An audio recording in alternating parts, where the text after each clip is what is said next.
You ever have one of those days where someone walks up and acts like they own your whole life?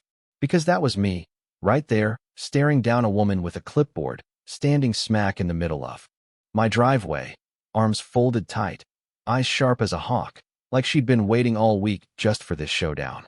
She goes, "You can't be here. This property belongs to the HOA," waving that clipboard around like she's handing out parking tickets in heaven. And I just kind of stood there, half smirking, half annoyed, dusting off the hood of my old pickup. "Lady, this isn't even inside your HOA. I told her. "This is my grandfather's land. Been ours since 1964. But she just narrowed her eyes and started pointing at some scraggly wooden fence, like that little line changed everything. All of this is Willow Creek Association. You can't just move in without approval. I mean, can you imagine needing approval to inherit your own family's dirt? You know what I mean?" She didn't budge. Whipped out her phone, hit 911. Right there. "Yeah, there's a suspicious man living on our property. Says he owns it. He's being aggressive." Aggressive me? I hadn't even raised my voice. I was too tired for that, honestly. But before I knew it, sirens started echoing through the trees, and Karen, yeah, let's call her that, had this look like she'd already won. A cruiser rolled up, and out steps an officer, hand drifting just close enough to his belt to make a point. "Sir, we got a call about trespassing," he said, eyeing the cabin behind me. But Karen jumped in, loud as ever. "He's lying about ownership. This is HOA property. He refuses to leave." I took a deep breath, reached into my truck, and pulled out a worn old leather folder. Inside, the original land deed, signed by my grandfather. The officer looked it over, squinted at the date, and then turned to Karen. "Ma'am, this land was registered decades before your HOA even existed." You could see her face twitch. Just for a second, that confidence wobbled. She sputtered, "No, there must be some mistake. That land was supposed to be annexed." But the officer just shook his head.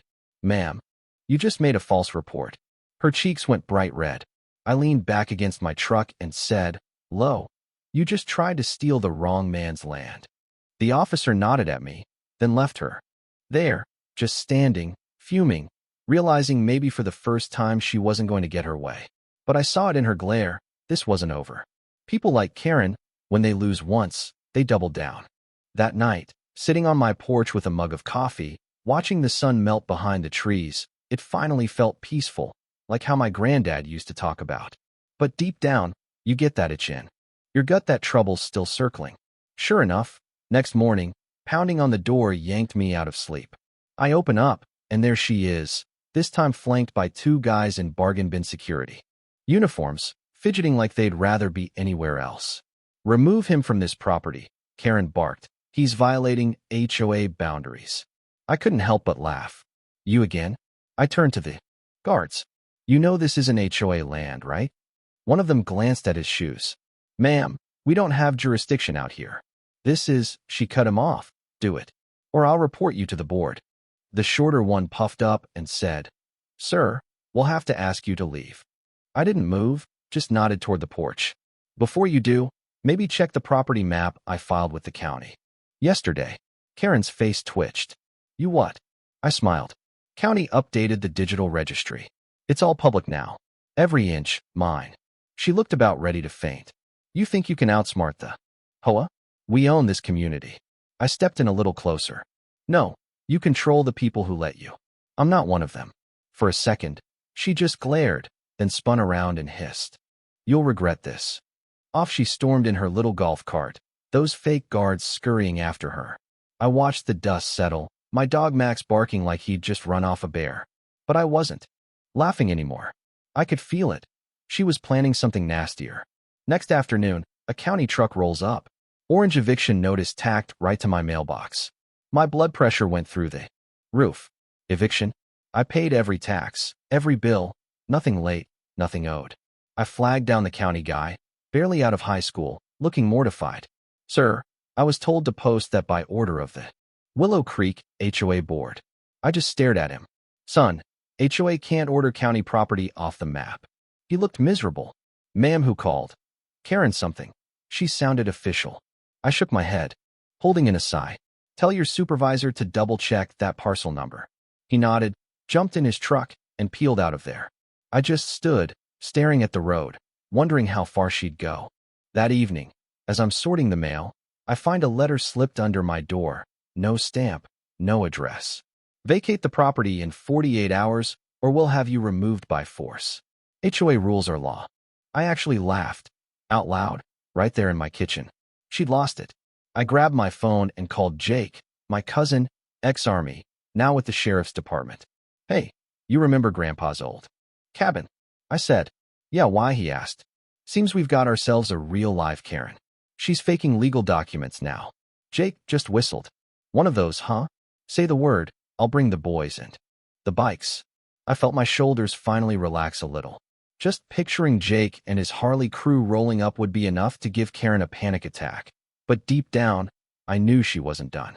Next morning, she went nuclear, called the police again, this time swearing I was running an illegal junkyard. Cops rolled up, blue lights bouncing off the pines, and Karen was already there, arms waving, shouting about community violations. The officers poked around, just my old tractor, a few tools, the shed Grandpa built. Nothing illegal. One officer turned to me.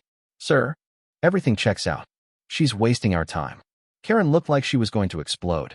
You're making a mistake. He's lying. But before I could even say a word, a low roar rolled up the road. Jake and his biker buddies, sheriff badges glinting. The look on Karen's face. Let me tell you, I wish I could bottle that. Jake stepped off his bike, all calm. Ma'am, impersonating county authority is a felony. Karen started stammering. I didn't. But Jake just held up the fake eviction notice. You forged this, didn't you? Deputies cuffed her right then and there. Neighbors came out on their porches, phones up, recording as she shrieked. This isn't over. I couldn't help but grin. Oh, it's over, I said. A week later, the county cleared my name. Confirmed I owned every last inch. Karen was banned from the HOA, fined for filing false reports, and her precious golf cart. Well, let's just say it's probably collecting dust. Standing on my porch, sunset dripping through the trees, Max curled up at my feet, I whispered. This land's been ours for generations. Nobody takes it from us. And for the first time in a while, it was quiet, real quiet. So let me ask you, if some Karen tried to steal your family's land, would you stand down or stand your ground? Drop your wildest HOA story in the comments, smash that like button, and subscribe if you want more crazy real-life tales, because around here, the fight for home is never really over. Thing is, after all that, you'd hope the whole saga would finally fade out, you know? Just me. The woods, Max snoring on the porch, maybe a few peaceful years left to enjoy the quiet. But life's not a movie that wraps with a perfect bow. Because a couple months later, just when I'd gotten used to hearing nothing but crickets and the low hum of my old fridge, trouble found its way back, the kind that slips in through the cracks when you're least expecting it. I started noticing cars I didn't recognize, crawling past real slow, windows rolled down, people pretending to look for lost dogs or reading street signs. Max would bark, hair standing up on his back, but the folks would just drive on, too polished, too clean-cut for these dusty roads. And then the letters started coming again, anonymous this time, typed out, no signature. You're not wanted here. Your presence is a blight on this community. Real original, right? I'd toss him straight into the fire, but every now and then, I'd get this twist in my gut, wondering if I'd ever really be left alone. Then, one evening, I was working on the fence out back, just trying to keep the deer out, not like the HOA ever helped with that, when I heard voices drifting from the woods, low and tense.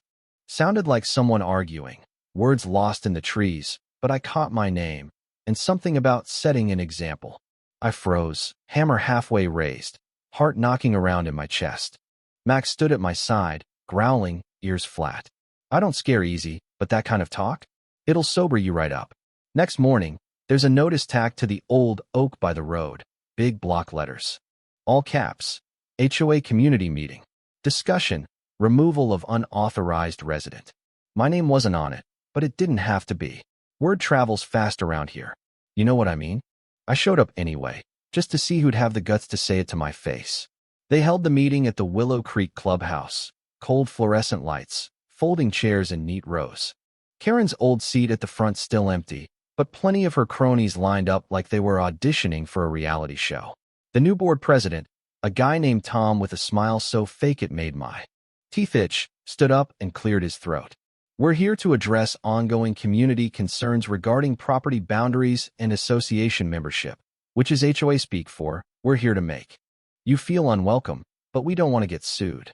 I let them talk. I didn't say a word, just watched the performance, saw how folks who used to wave at me suddenly couldn't meet my eyes.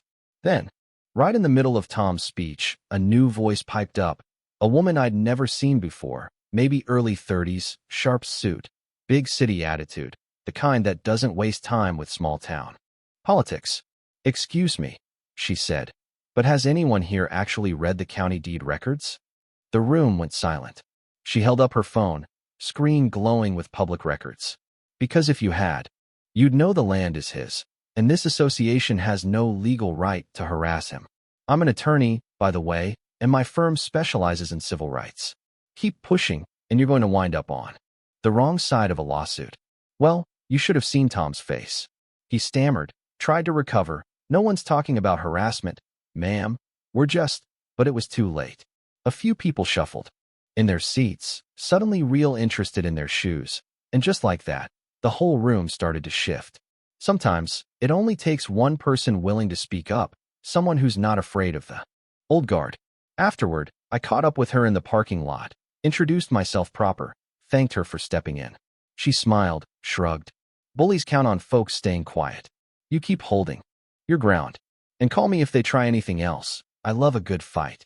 We traded numbers, and I swear, for the first time in months, I felt like maybe, just maybe, I wasn't fighting this war alone anymore. But the weirdest twist came a week later. Early one morning, Max started barking like crazy, and I rushed outside expecting another official notice or some new drama. Instead, I found a basket on the porch, homemade bread, a jar of honey, a note that simply said, "Sorry for what you've been through. Not everyone here is like them." No signature, but I didn't need one. Turns out, even in a place run by people like Karen, there's always a few good eggs willing to stand up, or at least say enough. Now, things aren't perfect. The HOA's still a thorn, but they keep their distance. Some folks wave again, some don't. I keep fixing up the place, living my life, knowing every day's a little victory just by waking up on my family's land. I guess the lesson is this: stand your ground, even when you're outnumbered. Sometimes, the fight's worth it just for the peace that follows. So what about you? Ever had your own community drama, where standing tall made all the difference? Or maybe you took on some petty power tripper and lived to tell the tale. Drop your story in the comments. Let's see who's got the wildest neighborhood war, because trust me, these battles, they never really end. They just get a little quieter until someone else needs backup. And hey, if you stuck with me through this whole saga, don't forget to like, share, and subscribe. You never know whose land you might help save next.